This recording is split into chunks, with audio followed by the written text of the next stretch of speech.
Hey, everybody. We had a little bit of technical difficulty, so we're starting just a little bit late, but we are now going to call to order the April 16th meeting of the Downtown Design Review Board. We will go through and introduce ourselves. Cameron Boland, AIA representative. Rick Blackburn, Historic Zoning Commission. Matthew DeBard-Laban, Downtown Knoxville Alliance. Perry Childress, East Tennessee Community Design Center. Jared Worsham, Downtown Resident Representative. Suzanne Taravella, Neighborhood Representative.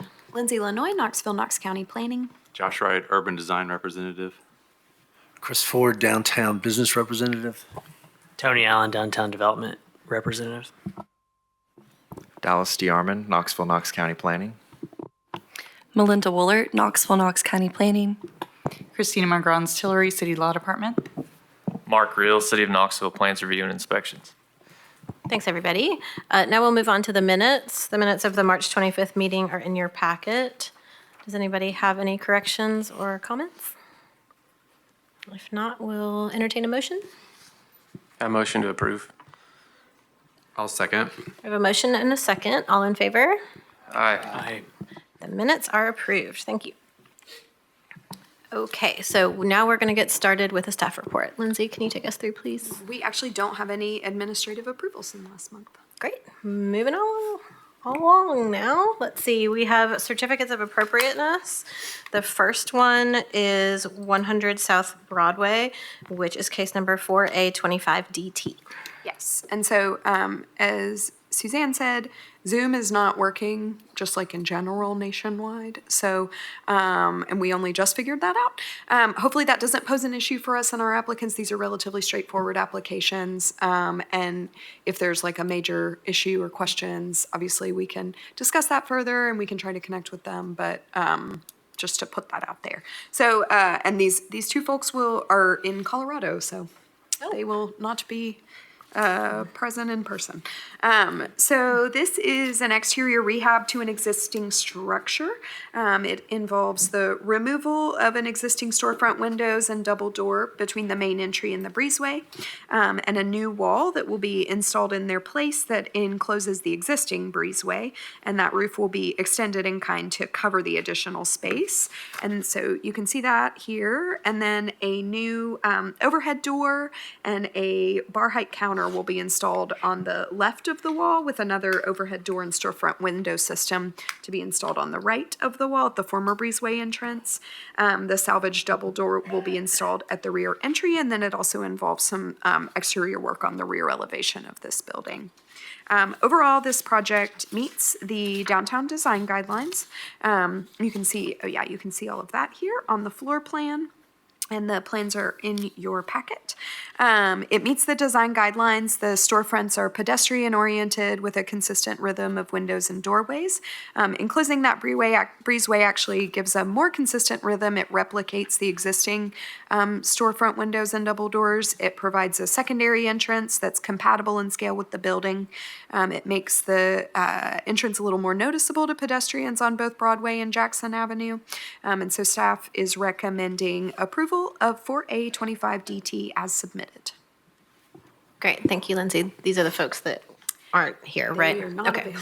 So we're going to open it up to conversation, and we can pass on any comments that we have if it ends up being an issue. Yeah, I only had one question, and maybe these elevations show it, but the 3D model says new exterior walls, but doesn't say what the material is. Does it clarify in the application what the actual material is going to be? Let's see if that material is listed. We have elevation drawings and that site plan.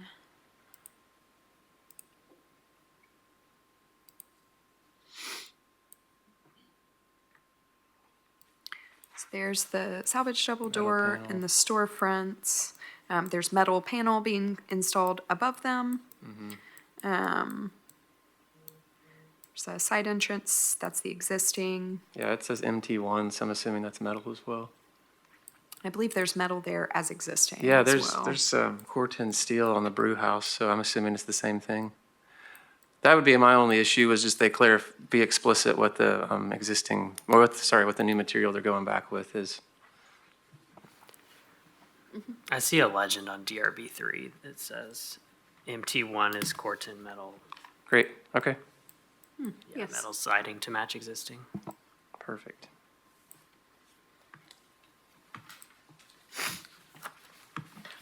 Any more discussion? Do we have a motion? I'll motion to approve per staff recommendations. Second. We have a motion and a second. All in favor? Aye. Any opposed? Motion carries. Thank you. Next up, we have infill housing. Our first one is 3343 Divide Street, which is case number 2D25IH. So these are three adjacent properties, and they can be discussed together. The staff reports are almost identical, and then I'll have three staff recommendations and three motions. But as they are three adjacent properties, we can discuss them all together. So these are three new primary structures fronting Divide Street.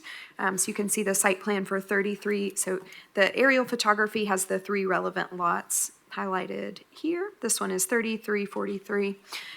We have 3335, which is the further one, and then 3339 in the middle. That was my error in terms of the order that they're in, but they're all three joined together there. 2D, G, and H, IH. And so these are one-story houses. They are one story on the facade elevation with an additional basement level story that extends towards the rear of the property along the grade. The houses are 25 feet wide by 73 feet, 8 inches deep. The front massing is 37 feet, 2 inches, and the rear is 36 feet, 6 inches. And it's proposed to be set, the first one is proposed to be set 43, 5 feet from the front lot line. I'll get into that one in the staff findings. And then parking is a 10-foot wide by 42-foot deep concrete driveway in the front of the house. They're accessed via Divide Street. The designs are differentiated by roof line. So we can see 3343 here. We've got a clipped gable for 35 here and then a hipped roof for 3339 there. So in terms of some of the findings, the first house is proposed to be set 43 feet, 5 inches from the front property line. 3335 is 37 feet, and then 3339 is 32 feet. So this one in the middle is a little closer. The other adjacent houses are set really significantly back. They're 70 feet and 79 feet. The proposed front setback will kind of align in the three houses. They'll be more aligned with the block. And then 3339 Divide Street, that's the one here. It's the only one that's recommended to be revised in front setback, just so they are all relatively aligned with each other. The block to receive new construction really lacks context. Almost all of the houses on the street are infill construction. You can somewhat see that here reflected in the aerials and the street view. The house is significantly deeper than nearby houses. However, the lot has a steep slope and is approximately 200 feet deep. So the basement level story will be built along that grade. It will be minimally visible from the right-of-way, and it will be visible from Savoy Street, which is a through street that runs along the rear lot line. The guidelines recommend that on lots without alleys, new driveways go at least 20 feet behind the front facade of the house. Parking could also possibly be accessed from the rear street on the lot line. Parking should be revised to avoid the front yard. The facade is similar in scale and height to the context. The house features an 8-foot, 8-inch deep front porch, which meets the design guidelines. Again, there's the three iterations of that. Overall, it meets the design guidelines for windows and door styles. The left elevation will be minimally visible from the street due to these smaller setbacks, but it does have large swaths of blank siding, particularly on the rear massing, so the board should discuss whether an additional window there is necessary.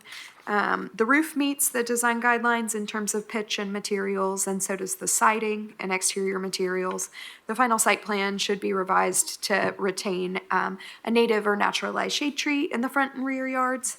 The remaining trees in the rear yard, if at all possible, should be retained, indicated on that site plan. And then, again, just noting the differentiation between these three houses. So the staff recommendations are for 2D, final site plan meet engineering standards, the parking location be revised to avoid the front yard. The site plan include a walkway to the street, noting that the foundation should be clad in stucco or parch coated, and the siding have an overlap. And then the site plan include a native or naturalized shade tree in the front and rear yards, and retain remaining rear yard trees if possible. The staff recommendation for 2G is identical. And then for 2H, it's identical, also adding that front setback be revised to align with the adjacent new houses with a final measurement provided to staff. Thank you, Lindsay. Is the applicant present? Can you give us your name and address, please? Dave Madden, 3735 Parker Harrison Way, Knoxville. Great, thank you. Do you have anything to add to Lindsay's comments? No, we have no issues. Okay. We'll open it up for conversation by the board. I had a question on the parking. Do you have a reason why it wasn't already shown going beside the houses? I guess I'm trying to understand how you're going to be able to remove it from the front yard and have it beside the house. The grade is so severe going down the hill, so we're going to bring it off the bottom street. From the In back? rear, yes, all three lots. That's great. Are you developing these, or are these developed through the city of Knoxville? Oh, they're being developed by a private owner. Private? Just say it just in the spirit of just better density. This would be a wonderful study of a duplex along this steep site, given they're almost two houses anyway from the top and bottom.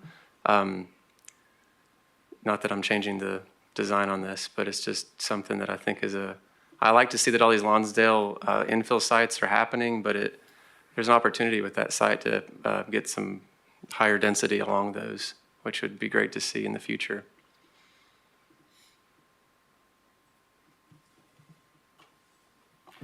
I have a question. One of the things Lindsay highlighted was the trees on the property. What's your plan for that? It seems like it's pretty heavily wooded. Some of them have already been cleared out because they had homeless people living on there and it was all trashy, so they cleared them out. The remaining trees that aren't touched are going to stay.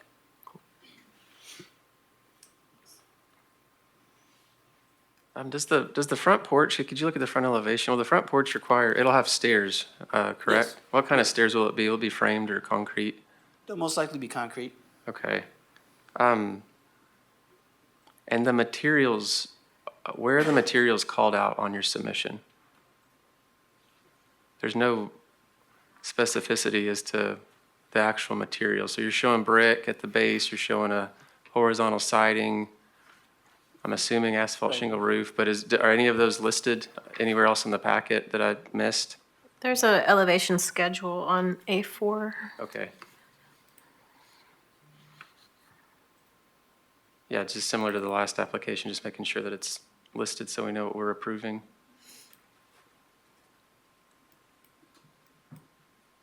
Got it. Okay.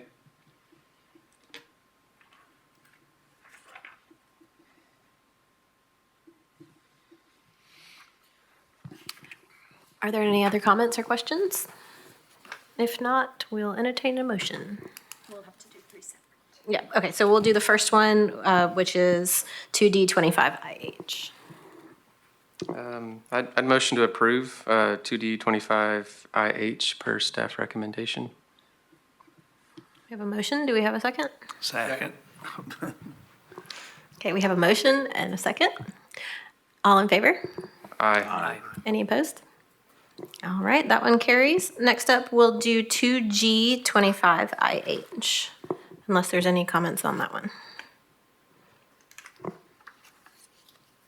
I'll motion to approve 2G25IH per staff recommendation. I'll second. We have a motion and a second. All in favor? Aye. Any opposed? Okay, that one carries. And then next up, we'll have 2H25IH.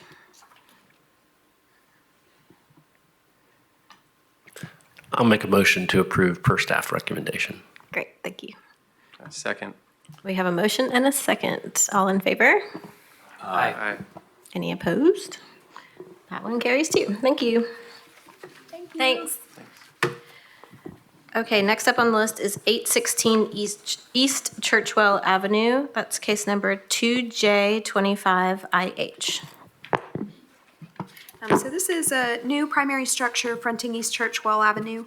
And this is an application that was revised from the February case. We requested that the applicant provide a revised design. The previous one was significantly narrower for the lot, and so we recommended that he revise the width of the house to be more compatible with the lot.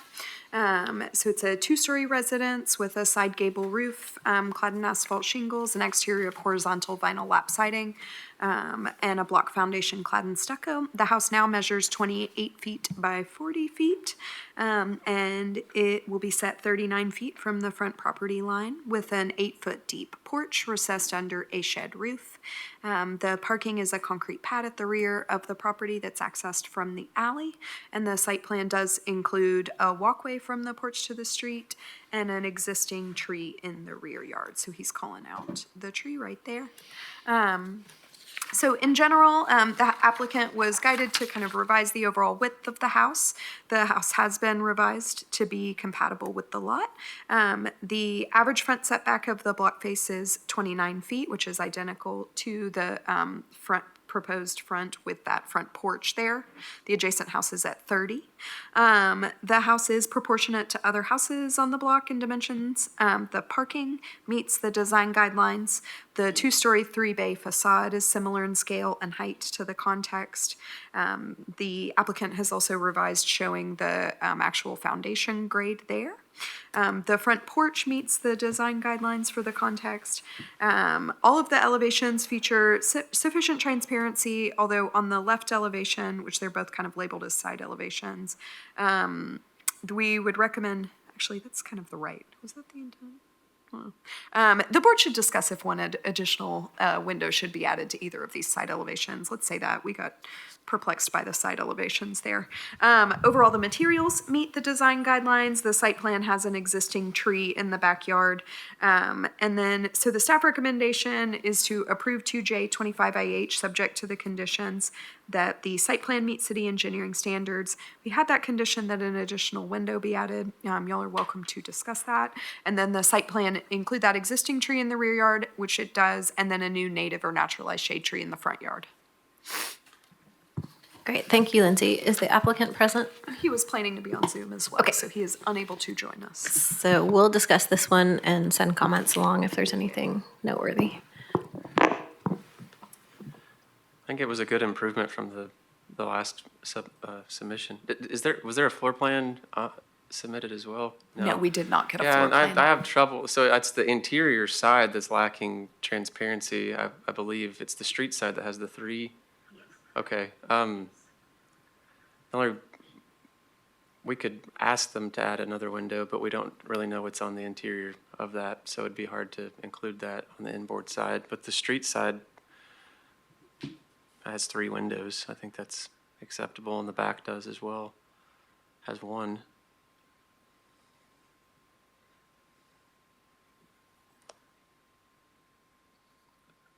I agree, Cameron. I'd like to make a motion to approve per staff recommendations and omit the window. Second. We have a motion and a second. All in favor? Aye. Any opposed? Okay, that one carries. Next up, we have 3004 Johnston Street. Should these be done together? Okay. And then 3008 Johnston Street. The first one is 4A25IH, and the second one is 4B25IH. We'll discuss those together and then vote on them separately. Awesome. Okay, these are 2 new primary structures fronting Johnston Street. So these houses are 24 feet wide by 48 feet deep. And the main massing will be set 28 feet from the front property line. Parking is 25 by 18 concrete parking pads at the rear of the alley. And so you can see both of those site plans here. The site plan includes native or naturalized shade trees in the front and rear yards. And then the 3004 Johnston Street is differentiated from the second property. This one has a full-length front gable porch, and then 3008 has a partial width front gable porch. So just to run through some of the findings, the houses are proposed to be set 28 feet from the front property line. The average front setback of this block face is 7.5 feet. That's measuring to all of these full-length front porches, however. The house should be moved to 18 from the front property line. That'll allow the front porch to be closer to the front line and aligned with the block. And the final site plan for 3004 should include a walkway to the sidewalk. 3008 has one. Overall, the block to receive new construction is characterized by similar houses, similar styles. The house is proportionate to other houses on the block and the lot. The parking meets the design guidelines. The facades are both similar in scale, height, and design to the context, and they include front porches, which meet the design guidelines, including some extra details there that should be retained. The windows and doors all meet the design guidelines. They have sufficient transparency and styles that meet the guidelines. The roof and the materials meet the guidelines, and they include the trees there. So staff's recommending approval of 4A 25IH, subject to the conditions that the site plan meet engineering standards and the front setback be revised to align with the block face and include a walkway. And then on 4B 25IH, that staff is recommending approval subject to the conditions that the site plan meet engineering standards and the front setback be revised to align with the block face. Great, thank you. And is the applicant present for this one? Looks like no. Okay, we'll discuss these and then vote on them separately. My only comment to add would be the columns don't have any specificity. It just says framed columns, just to, they need to either be painted or trimmed and not just exposed, pressure treated.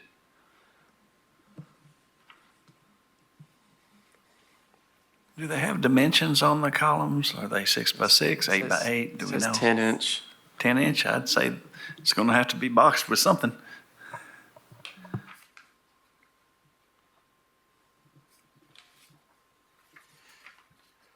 Are you saying, Perry, that a 10 inch means that it already is, that's how it's designed, is to be boxed out by something, given the dimension they listed? I would think so. Getting a 10 by 10 anywhere is. Yeah, that's a huge column. I guess it's a 6 by 6 with 1 by casing. Sure. Yeah. Which hopefully they'll paint. But I think it's appropriate to specify that that's what it'll need to be. You can get 10 inch by 10 inch pressure treated that are built as that. I doubt that's what they'll do, but you never know. Yeah, the project's fine. It would just make it a little bit nicer to have that on it, so.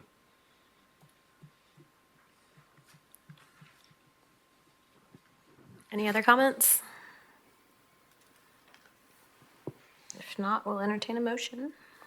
I'd motion to approve per staff recommendation, but also adding that the columns do we have to do these individually or jointly?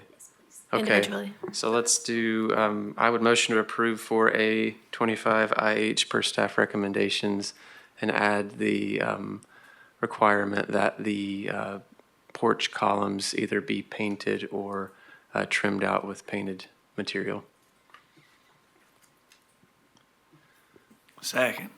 We have a motion and a second. All in favor? Aye. Any opposed? That one carries.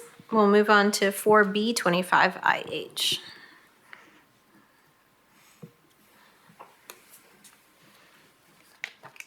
Any other comments on that one? If not, we'll entertain a motion. Yeah, I'll motion to approve per staff recommendations for B25IH with the added requirement to paint or trim out and paint the the columns shown in the submission. Second. We've got a motion and a second. All in favor? Aye. Any opposed? That motion carries too. Now we're all done. Thank you, Lindsay. Thanks, everybody. Thank you. We'll adjourn.